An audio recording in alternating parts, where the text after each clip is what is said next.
जब तक भोगों का चिंतन होगा, भोग क्रिया होगी, तब तक भगवदानंद नहीं मिलेगा। लिख लो इस बात को। क्या? जब तक जगत का चिंतन होगा, भोगों का चिंतन होगा, भोगों की क्रिया होगी, तो भजन करने पर भी भगवदानंद का स्फुरण नहीं होगा। तो क्या भजन व्यर्थ चला जाएगा? नहीं, उसका फल मिलेगा। पर भगवदानंद स्फुरित हो गया तो तुम तो जीवन मुक्त हो गए। इसलिए अपनी वृत्ति को विषय भोगों के चिंतन से बचाओ, अपने शरीर को विषय भोग क्रिया से बचाओ। शरीर से सेवा करो, वृत्तियों से चिंतन करो, खूब सत्संग करो, भगवान की लीलाओं का गान करो, श्रवण करो, साधुओं के दर्शन करो, उनके वचन सुनो और एकांत में रहकर गुरु आदेश से उपासना करो, तब तुम्हें आनंद प्राप्त होगा।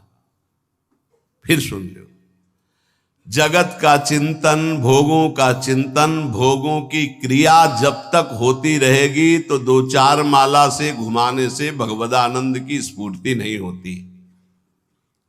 इसलिए इष्टाकार वृत्ति करनी पड़ती है भगवदानंद की अनुभूति के लिए।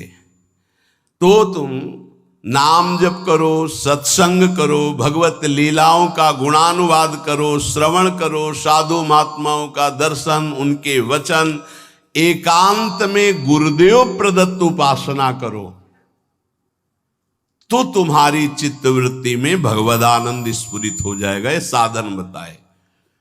इन साधनों से इष्ट देव में ममता होने लगती, मेरी प्रियाजू, मेरे लालजू। और जिसको विषय कड़ुआ लगने लगे तो जान ले हम पर बहुत बड़ी कृपा हो रही। क्या? अब मुझे नहीं चाहिए, नहीं चाहिए, अंदर से जिद आ जाए, मुझे नहीं चाहिए। जैसे कोई किसी को बमन दिखावे तो घृणा हो जाए, नहीं। ऐसे जब तुम्हें रमा बिलास राम अनुरागी, तजत बमन जिम जन बड़भागी।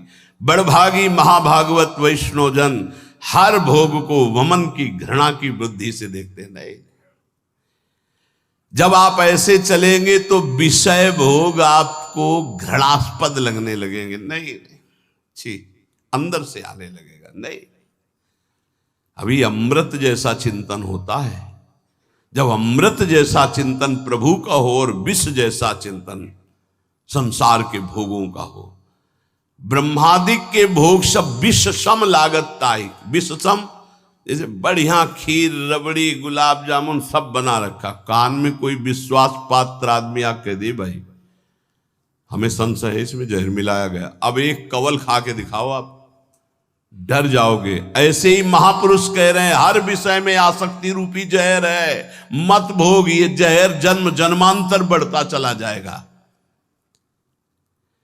इष्ट देव की अनुभूति, रूप दर्शन, साक्षात्कार उसी को होता है जो विषयों के भोगों में ऐसी अरुचि हो जाती, विषवद, बमनवत, मलवत। ये उसी को होती है जो निरंतर नाम जप करता है, सत्संग सुनता है, भगवत लीला गुणानुवाद गायन करता है, श्रवण करता है, साधु दर्शन करता है, एकांत देश में गुरु प्रदत्त उपासना करता है। प्रेम मार्ग में चलने वाले उपासक को ना माया पर विचार करना है, ना प्रारब्ध पर विचार करना है। प्रारब्ध ज्ञानियों का होता है, माया पर विचार करने के लिए विवेक चाहिए। तुम्हारे लिए एक ही स्थान है, नाम जप। माया कैसी? हरि जाने, प्रारब्ध हरि जाने। अपने को क्या करना है? राधा राधा राधा राधा राधा राधा। महापुरुषों के वचनों को समझो। अपने उपास्य देव के नाम जप के सिवा प्रेम प्राप्ति के लिए और कोई भी बात सोचे ना। प्रेम मूल यह नाम है, प्रेमी रसिक जपते यह नाम, प्रेम मगन निज बन विश्राम, श्री हरिवंश जहां रहा है। सीधी बात पकड़ लो। प्रेम में यदि स्थिति प्राप्त करनी है तो नाम को पकड़ लो। प्रेम मूल यह नाम है, निरंतर नाम। जितना प्रेम बढ़ेगा उतने ही तुम्हें भजन में कमी दिखाई देगी, अपने में नीचता दिखाई देगी। ये प्रेम का लक्षण है। यदि कहीं प्रेम में विचार, माया, विवेक, प्रारब्ध, तो समझना चाहिए कि अभी प्रेम नहीं आया। प्रेम ये सब चिंतन करने के लिए समय नहीं देता। प्रेम मार्ग का पथिक तो बहुत ही निराला होता है। ऐसे जो निरंतर भजन में लगे हुए हैं वो प्रेमी गृहस्थ में रहते हुए भी बहुत बड़े महात्मा हैं। जो जंगल में रह के प्राप्त किया जाता है वो घर में रह के उसने प्राप्त कर लिया। उसने कोटि कोटि वंदना है उस गृहस्थ की जो निरंतर नाम जप करते हुए प्रभु से प्रेम। ऐसे दर्शन होते हैं, गृहस्थ आते हैं, आंसू चल रहे हैं, बस मुझे और कुछ नहीं चाहिए, प्रिया प्रीतम का चिंतन चलता रहे। बस चाहे जैसे बोल रहे हैं लेकिन हृदय तो शीतल है। प्रियालाल के लिए अश्रु प्रवाह कर रहे हैं, मांग रहे हैं प्रियालाल का चिंतन।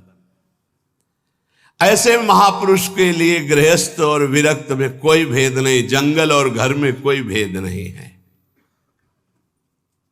प्रेम दो प्रकार का होता है, सक्रिय और अक्रिय। सक्रिय प्रेम वासना को लेकर के होता है, निमित्त। देखो प्रभु आपके सिवा हमारा कोई है नहीं, हमारी ये बात बना दो, हमारा संकट निवृत्ति। यद्यपि वास्तविक को केवल प्रभु को ही अपना मानता है, ये पक्की बात है, लेकिन वो प्रभु से चाहता है, इसलिए उसे प्रेमी तो कहा जाएगा।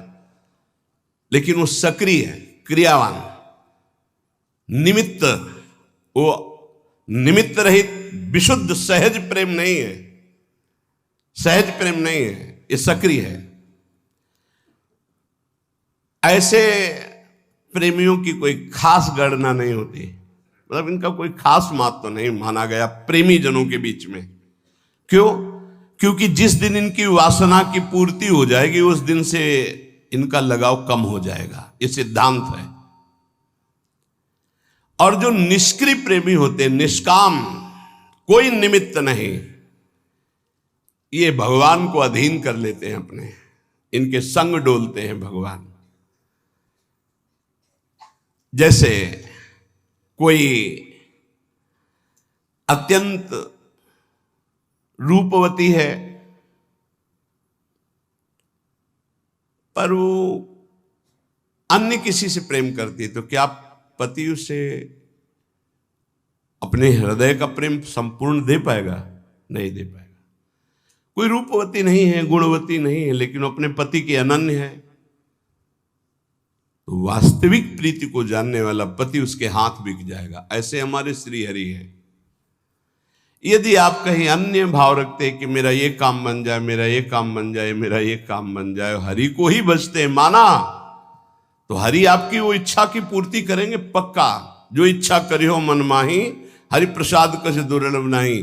पर वो आपके अधीन होंगे नहीं, आप सौदा कर लिए हो। लेकिन जो कुछ नहीं चाहते हैं वो उस पतिव्रता पत्नी की तरह है जो केवल पति से प्यार करती, फिर पति को अधीन होना पड़ेगा उसके प्यार में।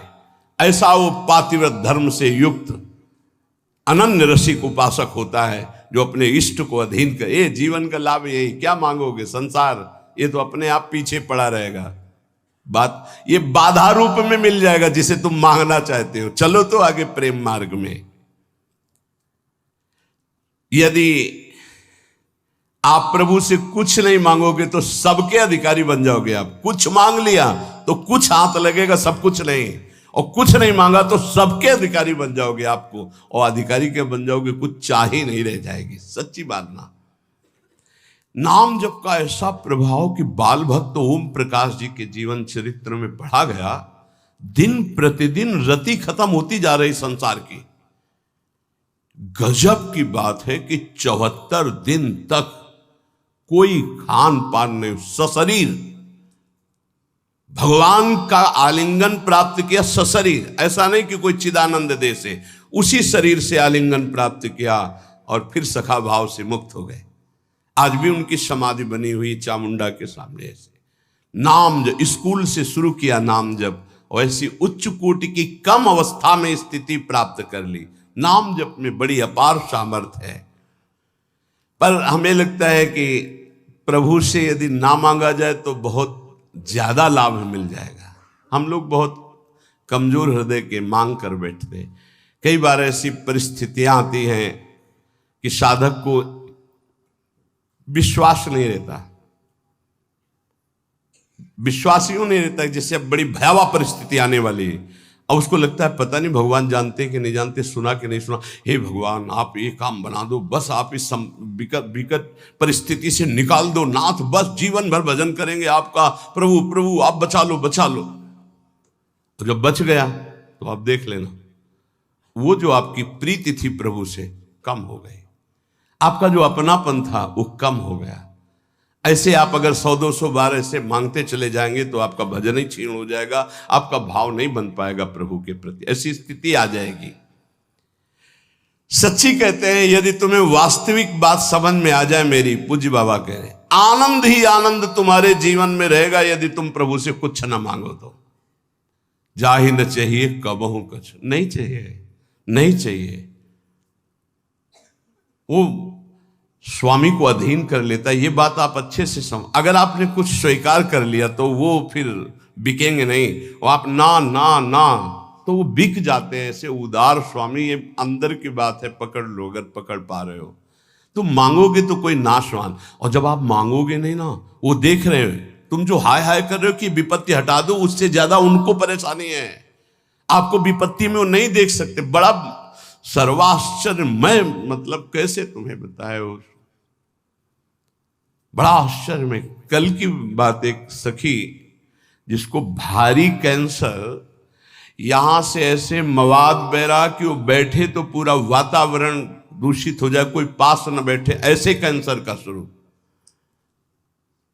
आए और शिष्य आए, उन्होंने कहा कि अब तो मैं मरने आई हूं, बस 2 महीने में डॉक्टर ने कहा मर जाओगे। और कल उनकी रिपोर्ट आई, बताई गई कि कैंसर ही नहीं है। जब उनको सब 1.5 साल से 2 महीने मरना था, 1.5 साल तो हो ही गए। अब वो कह रहे कि अगर 1.5 साल कोई स्फुरना ना हुई तो आजीवन के लिए खत्म। क्या लीला प्रभु की, केवल आश्रय, भगवत आश्रय। और वो ये नहीं चाहती है कि हमारा कैंसर ठीक, वो यही चाहती थी कि बस इस रज में प्राण निकले, मैं श्री जी की सेवा में जाऊं। तो श्री जी कहती हैं और सुनो हमारा यश, अभी और नाम जप कर लो और फिर आओ हमारे पास। एक बड़ा आश्चर्य देखने को मिलता है कि ये चीजें विश्वास के लिए कह रहा हूं, ये चीजें मतलब जहां कोई गुंजाइश नहीं है, ऐसी स्थिति है कि जब पहले बार डॉक्टर देखता है तो कहता बस जितने दिन हैं उतने दिन हैं। जहां दिनों की बात थी वहां 1.5 साल तो अब हो गए, और सब हट गया और स्वस्थ है, कोई दवा नहीं, आनंद पूर्वक ऐसे नॉर्मल दिनचर्या चल। ये क्या है? उन्होंने मांगा नहीं था कि मेरा कैंसर जाए, उन्होंने चाहा नहीं था कि मैं ना मरूं, वो बस यही चाहते थे कि जल्दी मरूं और श्री जी के पास जाऊं। श्री जी के सिवा उनका कोई भरोसा नहीं। उसका चमत्कार देखा।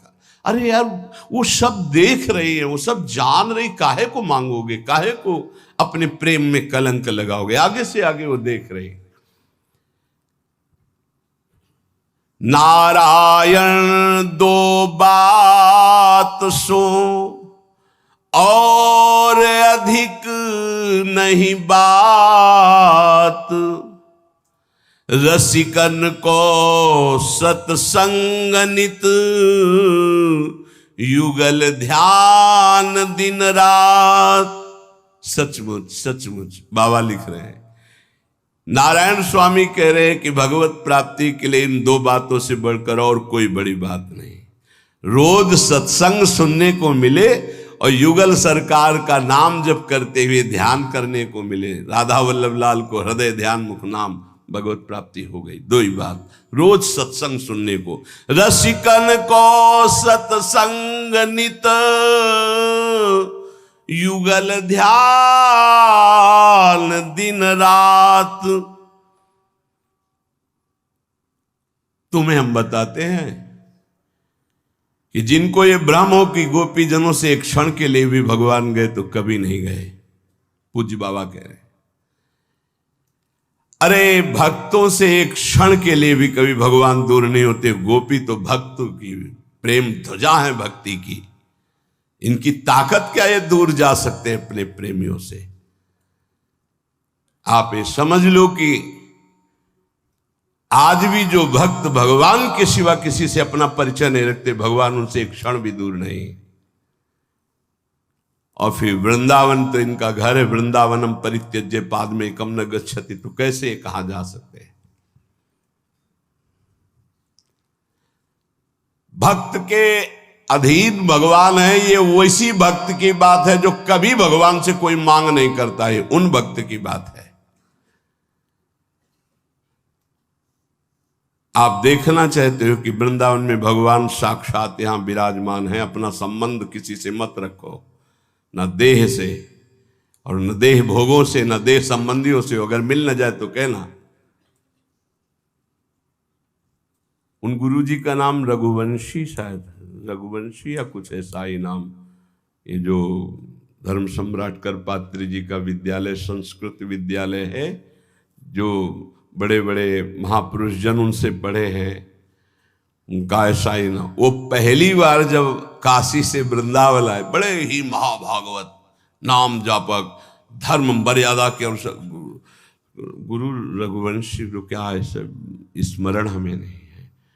वो जब आए वृंदावन, तो उस समय और वृंदावन का स्वरूप लता पता सब, तो सीधे पहुंचे जुगल घाट। ये रोड नहीं बना हुआ था, तो उधर से ये पता चला कि परिक्रमा मार्ग में है कहीं, तो यहां था करपात्री जी का, तो युगल घाट पहुंच गए। वहां जब पहुंचे तो अंधेरा होने लगा था, तो सोचा किससे पूछो, वहां कोई दिखाई नहीं दे रहा। तो पहली बार आए थे, नया नया खुला था धर्म सम्राट करपात्री जी का ये जो संस्कृत विद्यालय, उसमें वो आचार्य रूप में आए थे।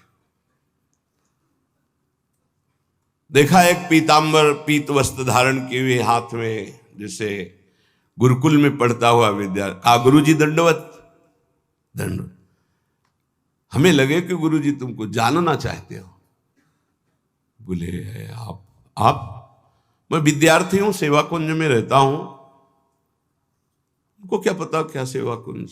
अच्छा, वहां कोई गुरुकुल होगा? नहीं, वहां मेरी सेवा रहती है, वहां सेवा में रहता हूं, विद्यार्थी हूं। तो गुरुजी आपको जो संस्कृत विद्यालय में जाना है वो मैं जानता हूं। अच्छा, उसी की तो खोज कर रहे थे। आओ, कच्चा रास्ता बना, ये आप जाओगे 500 कदम के बाद आपको मिल जाएगा। तो उनका तुमसे मिलना चाहे तो कभी, गुरुजी हमारी सेवा रहती, सेवा कुंज में आप कभी आके मिल लेना। ठीक है। अब वो गए, जब वहां पहुंचे तो उनको बार बार वो शब्द गुरुजी गुरुजी गुरुजी, बार बार वो मृदु शब्द। तो वहां जो कुछ विद्वान ब्राह्मण, उनसे कहा कि मैं एक बार उस विद्यार्थी को धन्यवाद देना चाहता हूं, मैं बहुत व्यथित था कि मुझे कैसे। तो सेवा कुंज उसने बताया है। तो वो लोग आए से, तो कहा ये तो श्री जी का, यहाँ तो आसपास कोई विद्यालय नहीं, आसपास तो भगवान के प्रेमियों के वास हैं और भगवान के श्री विग्रह विराज। तब उनके मन, ये साक्षात नंदनंदन थे, साक्षात पहली ही बार में उन्होंने ये हम उनके श्री मुख से सुना। बिल्कुल वयोवृद्ध से सब पकड़ के लाए हुए थे स्वामी अखंडानंद जी के उसमें। तो उसमें बैठ करके वो ये कि वृंदावन की पहली कृपा अनुभूति मुझे साक्षात श्याम सुंदर का ऐसा। तो यहां यदि अन्य आश्रय, अन्य संबंध रहे तो बहुत जल्दी भगवत साक्षात्कार हो जाए। श्री नथियाबाई जी कोई संबंध नहीं, किसी से नहीं, या आए सेवा कुंज के पीछे उनका छोटा सा अब निर्माण हो गया।